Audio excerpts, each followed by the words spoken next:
March 1895. At midnight, 72 fires were lighted under the 9 big boilers of the great steamship, and shortly after, a cloud of yellow smoke, rolling from the huge stacks, was floating over the bosom of the bay. In their various homes and hotels, 1,000 prospective travelers slept and dreamed of their voyage on the morrow. By daybreak, the water, evaporating into steam, fluttered through the indicators, and as early as 6 a.m., people were seen collecting about the docks, while a fussy little hoisting engine worked away, lifting freight from the pier. At 7, a few eager passengers came to the ship's side, anxiously inspecting her, and an hour later were going aboard. Officers in uniform paced the decks, guarding the gangways to keep intruders back, and others of the crew in citizens' clothes mingled freely in the crowd, having a sharp eye out for suspicious characters. The departure of a great transoceanic liner from port has the effect of a crisis upon those participating in the event. An air of suppressed excitement pervades the scene, making it one of peculiar interest. The restless, listless, laughing, melancholy, well-dressed, and slouchy multitude assembled on the decks and in the brilliant saloons afford entertainment for the most casual observer. Familiarity never dulls the edge of its entertainment, and the strain increases momentarily as time wears on. Finally, the steam gauge pointer advances to the 100 mark. Noise and confusion wax wilder. The ship's crew is busy from captain to meanest sailor, until at 10 o'clock, 30 minutes before sailing, the sound of hurrying feet is lost in a deafening hum of human voices. All visitors are now refused admittance, except perhaps a messenger with belated letters, packages, or flowers for people on board. The little hoister fairly flies about in a heroic effort to lift everything that is at loose ends and store it away in the ship's hold. The pier is invisible, buried beneath a multitude of peering people. All being ready, the captain is notified, and at his signal, the first engineer pulls the lever and starts the little engine whose work it is to open the throttle. The steam shoots out from the big boilers into the great cylinders. Screws begin to revolve, and the Furst Bismarck, with 1,000 passengers, 3,000 tons of coal, and 3,000 pounds of ice cream, clears her landing. Hundreds of handkerchiefs flutter in the morning sunshine, and hundreds of people shout goodbye, while many in the swaying throng smile through a mist of tears, following with eager eyes the trail of the vanishing ship. I suppose the keenest sensation of an observant traveler who, for the first time, settles himself for a voyage across the Atlantic is one of sheer amazement. It matters not how much he has heard of modern ocean greyhounds, his surprise is the same.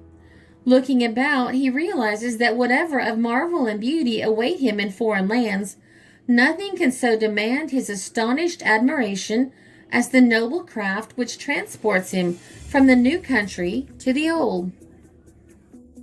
To call them floating palaces is not a wholly unsatisfactory description of these wonderful steamships, but though the title tells of splendid luxury above the waterline, it gives no hint of the marvelous power below, where man and machinery combine to conquer not only time and distance, but even the very forces of nature herself. When the problem of inducing people to go by thousands and tens of thousands upon transoceanic voyages was first seriously considered, it presented itself as a question of how to unite safety, comfort, and reasonable rates with speed and financial profit for ship owners. The steamer might be as safe as you please, but if the journey consumed an unreasonable space of time and implied discomfort and privation, then weary ones seeking rest and recreation refused to trust themselves to the sea. This being the case, ship constructors were ordered to build with a view to minimizing as far as possible the differences between life on land and life on sea. The traveling public, accustomed to the magnificent luxury of modern hotels, withheld their patronage until ocean transports were able to offer an equal degree of ease and splendor. The novice aboard a big steamship like the Furst Bismarck looks wonderingly around the broad sweep of the deck, where swarms of people wander about as comfortably as on spacious city streets. He sees wide doorways opening into great halls and grand staircases descending into vast depths. And if he follows the stairway, he finds himself wandering through beautiful rooms into complicated hallways. He is struck with the apparent disregard of those very narrow limitations of space which he has always associated with ships. There seems to be plenty of room, length and breadth, height and depth. As he investigates farther, he grasps the idea of the hugeness and magnificence of this iron-walled cavern. Next to the lavish use of space, he is impressed by the apparent disregard of cost. He has paid into the steamship office a sum of money that would not be extravagant for board and lodging in a first-class Fifth Avenue hotel for the same length of time. Yet here he is, not only housed and fed in princely style, but is given transportation of the most difficult and costly kind, and he has the free use of all the rich luxuriousness of dining and smoking and music saloons, of library and writing rooms. He is in a palace, for it is the palace idea that comes to him first, and while his sleeping quarters may be small, he still has the privileges of all its great apartments. Another source of unexpected delight to the uninitiated voyager aboard a great ship is the quality of food and service. He gazes round in admiration at the noble dining hall, with its tasteful walls, ornate ceiling, and generous mahogany tables surrounded by comfortable chairs. There is a broad divan running the length and breadth of the room. Portholes are draped with silk and lace. Chandeliers give forth a flood of tempered light, while here and there, under a pretty bracket, is a desk or cozy nook, tempting one to either work or play. In the ship's huge refrigerators, meat, fruit, butter, and all perishable foods are solidly frozen, and these great ice boxes offer a generous variety, including all the delicacies of the season that can be procured on either side of the Atlantic. There is a chef, a most skillful, well-paid person, assisted by from a dozen to a score of undercooks and by a small army of carvers and scullions. The chief steward has been with the Hamburg American Company 27 years and will probably stay as long as he cares to remain. There are 84 other stewards who report directly or indirectly to the chief. The passengers are divided into 3 classes: first cabin, second cabin, and steerage, so that 3 separate and complete kitchens and dining rooms are kept up. The food furnished for the steerage passengers is better than one would expect when we consider that the company carries them over 3,000 miles and keeps them on board 7 days for $18. The food and service in the second cabin is better than that of the average $3 a day American hotel. In the first cabin saloon, it is perfect. Everything about the ship, after true German fashion, has a military air. The stewards file in regular order, and when a change is made, they all march out, keeping time to the band and making, with their neat uniforms and snow-white gloves, a goodly sight to see. The regular dinner consists of from 7 to 10 courses and is fit for the emperor. The wines and ales are excellent, and, what surprises everyone, they are 40% cheaper than in New York. In addition to the regular meals, at 8 o'clock every evening, they serve tea in the main saloon to all who care to indulge in that stimulant. After that, at 9 o'clock, the band gives a concert in the second cabin saloon, which is always attended by many of the first cabin passengers. There, the people sit about the tables and eat the daintiest little sandwiches, and some of them drink the delightful Hamburg beer while the band plays. If you are sick and remain in your berth, the room steward will call half a dozen times a day to ask you what you want to eat. If you remain on deck, the deck steward will bring you an excellent dinner without any extra charge. If you can afford to ignore expense, spacious apartments can be had in the big deck staterooms with their private baths, wide soft beds, and abundance of place for trunk and traps. But even in the staterooms in the depths of the ship, there is a delightful display of that ingenuity which has labored for the comfort of the passengers everywhere. The conveniences from making the toilet so compact, yet so effective, and as everywhere else, there is splendid service. The boots come in the night and looks to your shoes. The room steward comes in the morning to see whether you are in good condition or need something to set you right for your toilet. The bath steward makes ready your bath and calls you for it.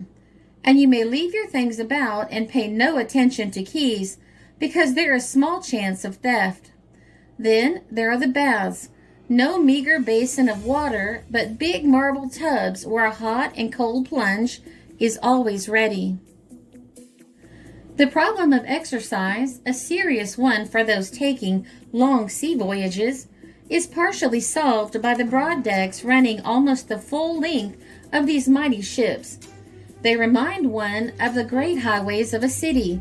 At night, when illuminated with electric lamps, all view of the sea cut off by darkness, then the illusion is complete, and one can fancy oneself strolling up and down a gay avenue. Those who are not walking or dancing lounge along the rail or range themselves in rows against the wall, commenting on the chattering throng as it surges by. All the while there is the strong, keen, joyous sea air blowing in fresh as from some newly created world, the day having its changing view of sun or storm upon the face of the many-colored sea, the darkness its mysterious midnight shadows and strange soothing sounds. So much for the splendid idleness, gay pleasurings, and happy carefree lives of passengers who, having paid their money, are served, watched over, and amused during every hour of these luxurious journeys. But there is another and even more interesting side to the picture. Below the waterline, genius has labored successfully to ensure safety and speed for the careless people overhead. The ladders that lead down into the shadowy regions of fire, heat, smoke, and sweat are steep as the vessel's side and very narrow. They are arranged in short links connecting the successive gradations, not much larger, some of them, than good-sized broilers.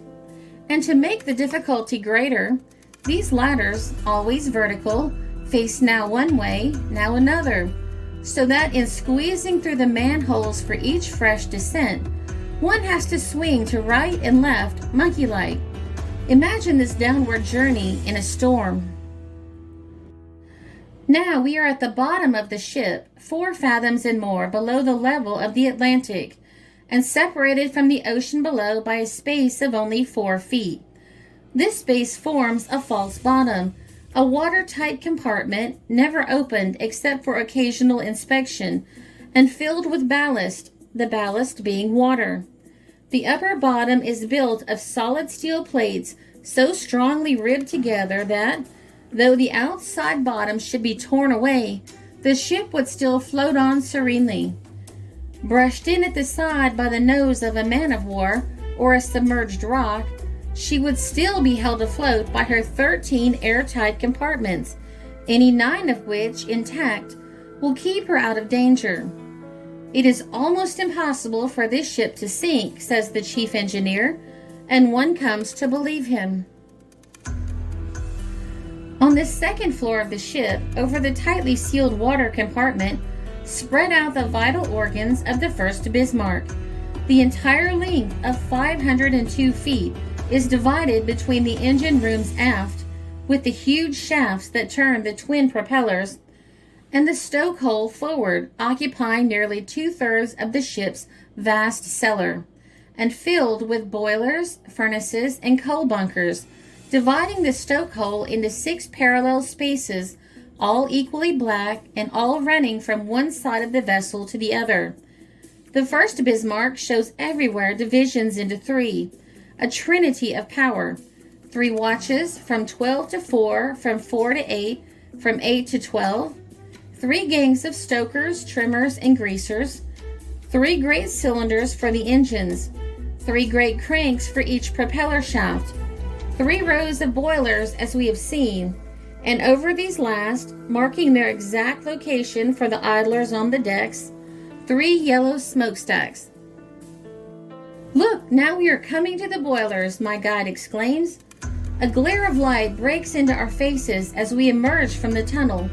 Behind us is the iron wall of bunkers, black and cold.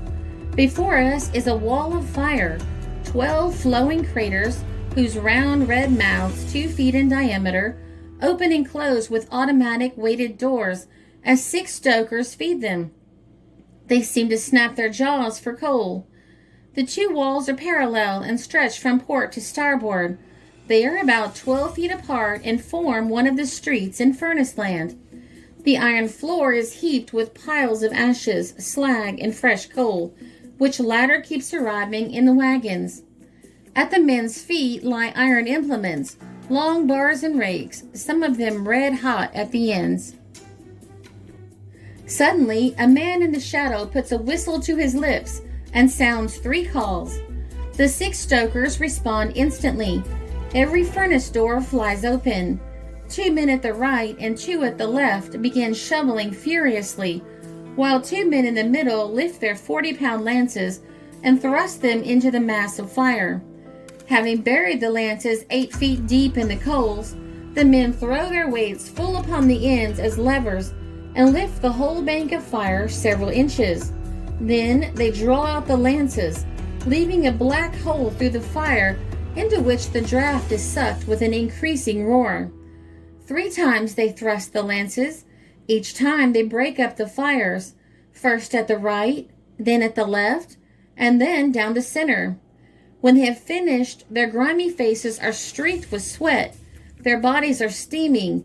In the pauses of their work, they plunge their heads in buckets of water and take deep draughts from bottles of wine. Resting on the 12 furnaces are 3 huge boilers, which rise with great curving cylinders, rivet-studded, ending somewhere in the darkness far above. One peers up vainly to make out the tops. Each of these boilers could receive in its enormous girth 4 Broadway cable cars, and the 3 fill the width of the ship, their iron sides pressed close together. They are about 20 feet in length, and underneath their farther end, in the next stokehole space, burn 12 other furnaces equal in size to those before us, making 8 roaring fires to 1 boiler, or 24 furnaces to the 3, in each furnace able to take in half a ton of coal at a gulp. The man with the whistle is one of the 3 Oberheisers on duty for each watch, there being 9 of them in all, with 9 gangs of men. Each Oberheiser directs 12 stokers, who feed the 24 furnaces under the row of boilers, 6 at one end, 6 at the other, each ending 2 fires. But there is more than 1 row of boilers. The Furst Bismarck has 3, or 9 boilers in all.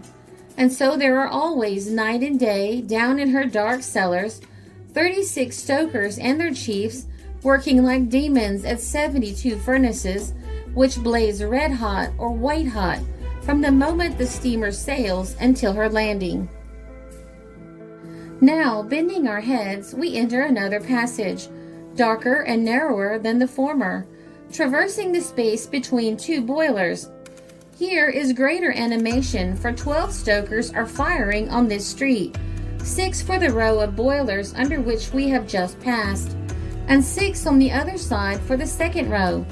No Oberheiser is in sight, but from the far side of the second row of boilers sounds at intervals the whistle which directs the second gang, while the whistle of the Oberheiser in the first street comes through the tunnel behind us. Now the signal from the latter sounds sharp and imperious. The 2 men at either extremity of the line spring for the fire rakes, while the two in the middle grasp their shovels. Then, for 5 minutes, they struggle with the fires, those in the center throwing in great lumps of coal, those on the ends shaping up the burning fire beds. The stoker's work is not limited to caring for the fires. He has also to keep constant watch on the boiler gauges, letting in fresh water from the reservoir whenever the long dusty glass tubes show that it is needed, about twice an hour. Every day the 9 boilers change into steam 100 tons of water, which is carried back to the reservoir from the condenser and used over and over again.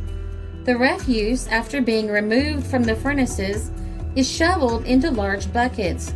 These are attached to chains let down through the air shafts, and at the cry, "Heave up!" the engine on the deck above is set in motion, winding up the chains, and presently the waste of the furnaces is dumped into the ocean. Not only must stokers be men of excellent bodily strength, but considerable skill is required in their work. It takes some time to learn the handling of the lances, and the proper use of the fire rakes calls for special knowledge. When the coal is first shoveled into the furnaces, it is thrown as far back as possible, to the point of extreme combustion. Then, after breaking it up, the rakes are used to draw back the fuel, now fully ignited, so as to form a curving mound near the mouth of the furnace, the highest point being about 2 feet back from the door. It has been found by experiment that this arrangement of the coal gives the hottest flame and the strongest draft up through the boilers. It is fair to say that everything that can be done to mitigate the hardships of life in the stokehole has been done by steamship companies. It was to lessen the strain of their work that the stokers and trimmers were allowed to divide their working day of 8 hours into 2 stretches of 4 hours each. The best quality of food is given to them, with plenty of meat and fresh vegetables, and they are allowed double rations of wine and spirits 4 times a day, practically all they care to drink. It has been proposed to introduce on steamships the mechanical stoker, now coming into more or less use on land, but it seems doubtful if this can ever be done. The constant shifting of the angle of a vessel's floor would interfere with the automatic feeding of any machine as yet constructed. Few people understand the enormous increase required in the amount of coal burned to get a comparatively slight increase in a vessel's speed. For example, suppose the propellers were turning 57 times to the minute, and it was desired to make them turn 58 times instead. This would only make the ship go about 3 ship lengths farther in a day, but it would require the burning of 5 more tons of coal. The formula accepted by the engineers is that the coal burned varies as the cube of the speed attained. One of the chief engineers of the Hamburg line gave me the following estimate of the various amounts of coal required to produce varying rates of speed, and in this the varying proportions between the increase in coal burned and the increase in speed is at once apparent. The Bismarck could be driven at the rate of 12 knots an hour by burning 90 tons of coal a day. By burning twice as much coal a day, that is 180 tons, her speed would be advanced to only 16 knots an hour, a gain of but 1/3. But increasing the coal burn to 300 tons a day, the rate of gain in speed is even less, the speed being then 20 knots an hour. It is calculated that if enough coal were burned and enough extra furnaces and firemen put in to double the present horsepower of this steamship, the result would be only to shorten her time across the Atlantic by a scant half day. Thus, much more is meant than one realizes when the newspapers inform us that a steamer has beaten the Atlantic record by even an hour or two. It has cost hundreds of tons of coal, thousands of dollars in boilers, furnaces, and machinery, and strain on human beings such as no one can easily conceive of who is not more or less familiar with the stokehole. Let us look now into the engine room, the real heart of the vessel, where all of the steam brought from the 9 huge boilers hurls itself against the pistons in 6 huge cylinders, 3 to turn the propeller on the port side, 3 to turn the one on the starboard side. Of these 3 pairs of cylinders, the first pair are 43 inches in diameter and work a pressure of 11 atmospheres. The first effect is merely stunning. One understands nothing, fails to find any sequence of cause and effect, and only recognizes a stupendous turning of giant cranks, a piling up of enormous masses of metal all bright and oily, a wilderness of immense steel stanchions, levers and cylinders, great wheels, great curving pipes, great pistons, the whole weighing hundreds of tons, and all apparently turning and pounding without beginning or end. 3 men, the engineer, his assistant, and a greaser, are the whole force required at one time in each engine room, and they never seem to be particularly busy. When all is well, as it always is, the engineer has nothing more to do than turn a little wheel now and then, or open and shut some valves. Quite child's play, one would think. It seems ridiculous that he should manage these giant powers about him literally with a turn of a hand. There on the floor is a little lever which, turned one way or the other, lets the whole Atlantic Ocean into the great condensers. Turn it over so, and tons of salt water are rushing into those great pipes. Having served its purpose in condensing the steam, this salt water is discharged overboard from the vessel's sides with a great spurting. Here is the little wheel, only a foot in diameter, which will stop or start the great ship by a few turns. Beside this wheel is the telegraph connected with a bridge, where the captain stands, a needle indicating on the dial the order to be executed. At the bottom of the dial, where the figure 6 is on a clock, is printed the word halt. Then on one side in German are the words steady, slow, halt, and full. When the needle points on this side, it means to go ahead as indicated. When it points on the other side, where there are corresponding words, it means to reverse the engines and go backward. Between the 2 sets of orders on the telegraph dial, I noticed one special word, Schatten zu, and asked the engineer what that meant. That, he answered, is one of the most important signals of all. It is given twice in 24 hours on every day of every voyage, but we never know when it will come, day or night. It is the signal to close the great iron doors that separate the watertight compartments in the engine rooms. They can all be closed within a minute of the giving of the signal. That is what we practice every day. The engineer proceeded to show me these iron doors and explain their working. In each partition in the engine room is an opening about the size of an ordinary low doorway through which the men pass in their daily work. Each set of boilers with the underlying furnaces may be quite shut off from the rest of the ship, and each engine room may be shut off from the other. The whole hull of the ship is divided by 12 massive partitions of iron and steel, which no force would crush through. There are therefore 13 watertight compartments, and the ship would float on undisturbed, even if 3 or 4 of them were stove in and filled with water. The method of closing the compartments is beautifully simple.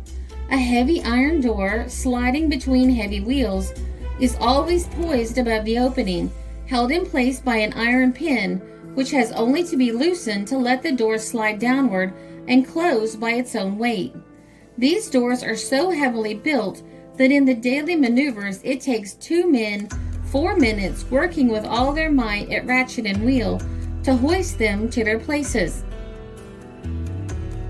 Whenever the signal Schatten zu is received by the engineer, a sharp whistle call rings through all the gloomy regions below, and the men spring to their posts like firemen, for they never know whether there is really danger or whether it is merely the usual practice.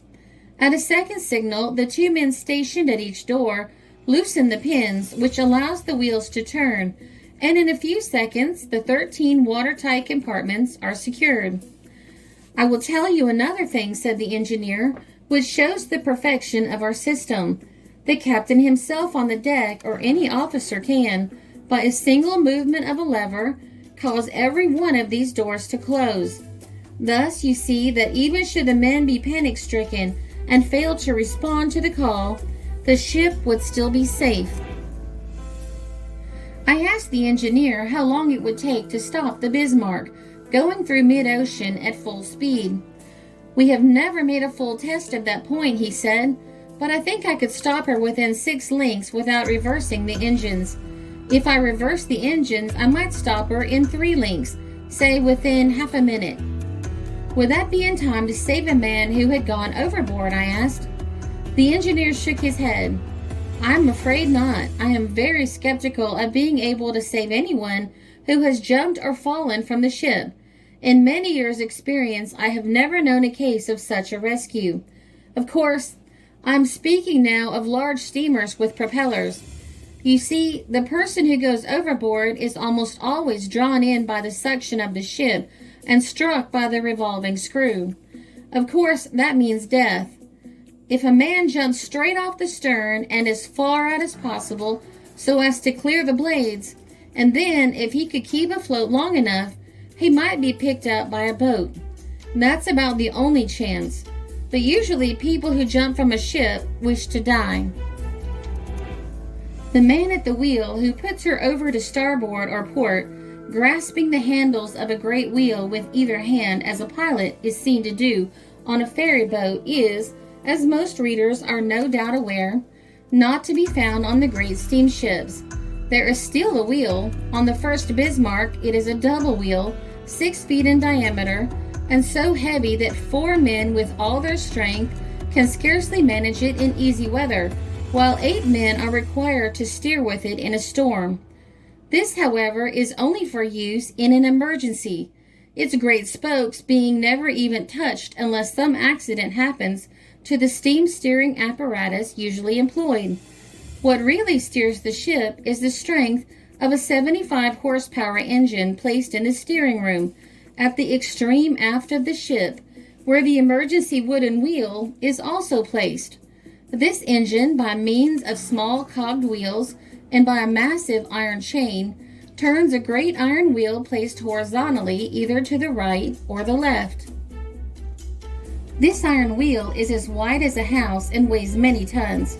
Its upright axis passes down through the bottom of the ship and is fitted to the rudder, which swings beneath the propellers and, like them, seems ridiculously small as the final recipient and agent of such enormous power. The steering wheel never makes a complete revolution on its axis, but only turns a few degrees to the right or the left as the engine is directed. When the steam is allowed to rush in on one side of the pistons, the wheel turns one way, and when the steam is let in on the other side, the wheel turns in the other way. All that the captain or officer on the bridge does in steering the ship is, with the guidance of a dial, to open or close the valves which let the steam into the cylinders of the steering engine. They seem to be steering the ship by their own effort, but really they are doing nothing more than pulling the reins on one side or the other to direct the giant of steam who steers for them. The last thing one comes to working aft and exploring the bottom of a ship is the shaft room, through which the twin axles pass from the cranks of the engines to the great screws that project behind. Not many ocean travelers have entered this room or been able to form an idea of the enormous size of these propeller shafts. Each one of them is nearly 2 feet in diameter and 142 feet in length. Each is made of the toughest steel and is in 8 sections screwed together with elaborate couplings. Each averages a ton in weight for every foot of length. That is, 10 feet of each shaft weighs 10 tons, and the whole shaft weighs, with the couplings, nearly 150 tons. They are painted white, and so uniform is their coating and so true do they run in their bearings that as one watches them spin around, they seem scarcely to be moving at all. As a matter of fact, though, when the vessel is running at full speed, they turn about 75 times per minute, and it is with a strange sensation that one stands in this long, low room with its bare white-painted iron walls and feels only a few feet beyond the iron partition the tremendous impact of those swift-turning screws against the plunging, surging water, kicking, as it were, at the great Atlantic with the force of 16,000 horses. It is always an advantage to have steamers with twin propellers, because should anything happen to the steering apparatus or to the rudder, the ship may be steered with absolutely no danger by simply reversing one screw and going ahead with the other, the effect being the same as when a rowboat is guided by holding one oar still and working the other. But there are other advantages of the twin screw system. It secures the longitudinal bulkhead, a solid steel partition which runs from stem to stern and divides the ship into halves. Each side is fully equipped with an independent set of engines and boilers and shaft and screw. An accident to the machinery on one side, therefore, in no ways affects the other, which will continue its work and propel the ship with only slightly diminished speed.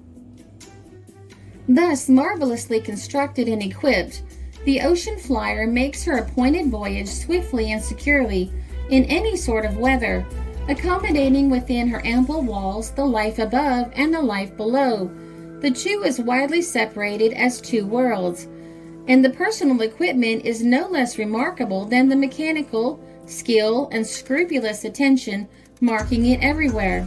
The captain on his bridge, the chief engineer in his luxurious oak-finished office, surrounded by easy chairs and soft couches, and burnished dials and indicators, and all under them have, night or day, but one thought, one duty, to see that all is well. And in consequence, rarely, almost never, is it otherwise than well.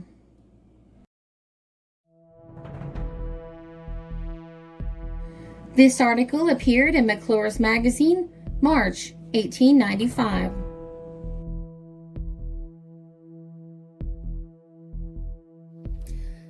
This is a Country Road production because history is fascinating.